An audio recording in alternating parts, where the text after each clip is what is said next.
Hello cookies, it's Siri, I am back and today I'm dropping by quickly to talk about COROMON. I realized that sometimes I make my reviews months after a release and then it doesn't really help those of you that maybe want to purchase the game quickly. So I'm testing this new format where I'm going to talk very briefly about the new games that I have purchased, but I would have needed to at least play 25 hours of the game, because I feel like before that amount of time you don't maybe get to experience the bad stuff. I tend to notice straight away when people that review games haven't played that long, because they don't notice the bad stuff that happen later. So without further ado, 4 reasons not to purchase the new COROMON game on the Switch. The number 1 reason is that if you are playing in French, the grammar is quite approximate. As in, some sentences really don't make sense. I mean, you understand what they're trying to say, but even the word order itself is just all over the place. And on their Reddit, I saw someone that had the same exact complaint, but in Italian, and someone did mention that the Spanish version had the same issues. In English, it's fine. I have noticed maybe 1 or 2 mistakes here and there, but nothing really major. But in French, it's just impossible to play, even if it's not, the case of it's and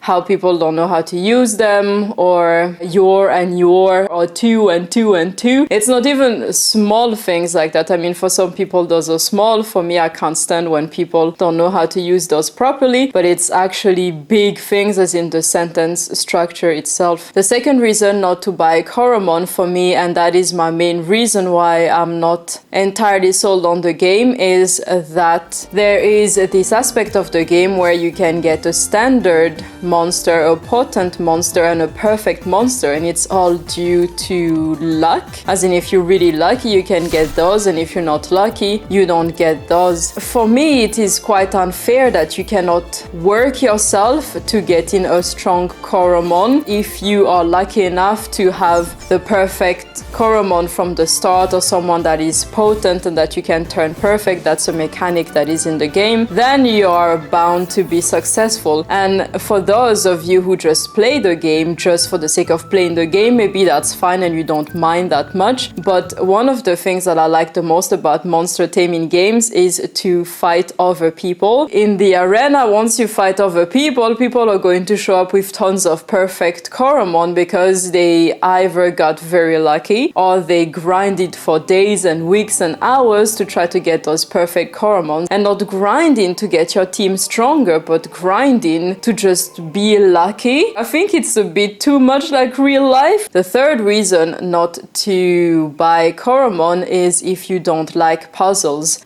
The old monster taming games, namely some called yellow, blue, red, you will know which games I'm talking about. I have played all of them from yellow up until the Nintendo 3DS. In those, of course, especially the first, second, and maybe and third generation ones, you have puzzles. Indeed, my favorite is the silver one of those games, and you do have puzzles, but it's not as often as in COROMON. In COROMON there are puzzles very often, and I'm not a big fan of puzzles. I've never really been into that kind of stuff. After 40 hours, I'm thinking I'm just so freaking done with puzzles, and that's why I'm not picking up the game at the moment, because I can't stand puzzles. There are a lot of them, so if you're not a big fan of puzzles, the game might not be for you. The fourth reason not to get the game is if you're trying to get the nostalgia of those first generation yellow, blue, red,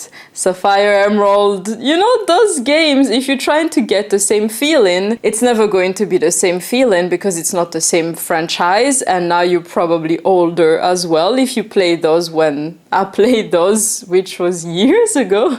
Doesn't make you feel much younger, does it? So of course I was not expecting the same type of feeling, but at the same time I wanted a game that supposedly would fix the things that I did not like with those games. So something similar, as in so that I would understand how it works, and I still like monster taming and fighting other people and exploring a different world, and I really like that top view view and the pixel that is not very pixelized type of graphics. That is really my thing. So I wanted something new but something familiar, if that makes sense. It is not extremely expensive, and so I don't mind that much that I purchased it on release, but had I seen this video I would not have purchased it, even though obviously I like it enough to play so many hours. So it's not all bad, and I will update you later with a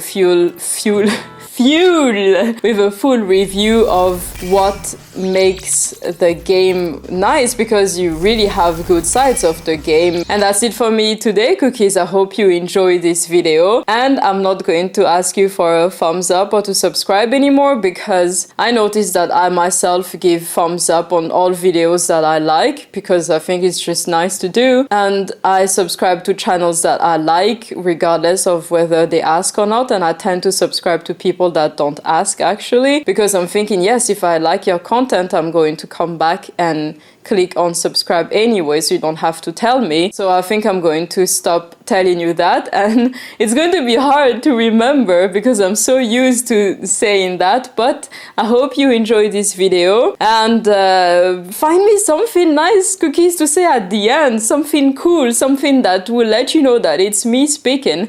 And until next time, I will see you very soon. Bye!